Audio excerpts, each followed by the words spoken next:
निर्भयपणाने मतदान केलं, हे सगळेजण ज्या ज्या मतदारांनी निर्भयपणाने मतदान केलं, हे सगळेजण खरोखर लोकशाहीचे रक्षक आहेत.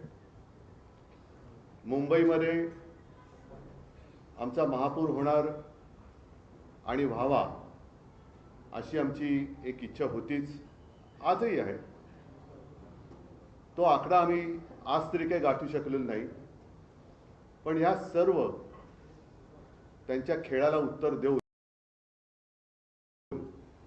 जे काही निकाल लागले, जे काही यश शिवशक्तीने मिळवलेले आहे, त्या निकालाने सत्ताधारी पक्षाला तर घाम फोडला आहे नक्कीच.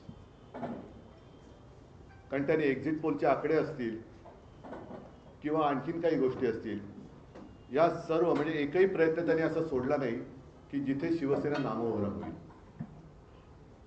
एका गणिताचं काय उत्तर मला मिळालेलं नाही. अगदी विधानसभेला सुद्धा किंवा लोकसभेला असेल, माझ्या नक्की लक्षात नाही, मोदीजींची सभा झाली होती शिवतीर्थावर, खुर्च्या रिकाम्या होत्या. विधानसभेला असेल,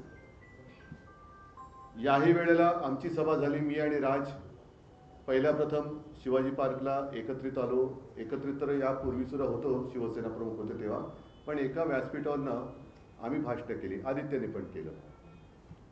आपण सगळेजण साक्ष आहात शिवाजी पार्क कसं फुलून गेलं होतं.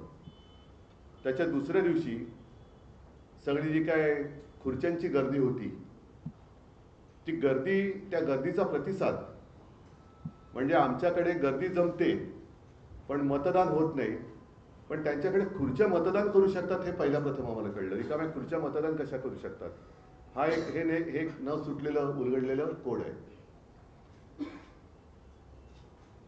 एकूणच काय तर त्यांनी शिवसेना संपवण्याचा आटोकाट प्रयत्न केला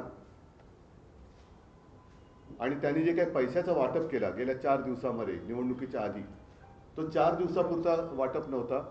गेले 4 वर्ष हे पैसा पेरत होते. आमचे जे काही निवडून आलेले नगरसेवक होते, मी मुंबईपुरतं जर बोलायचं झालं तर जवळपास अर्ध्याधिक नगरसेवक त्यांनी त्यांच्या गळाला लावले होते. ते आता गाळाला गेले.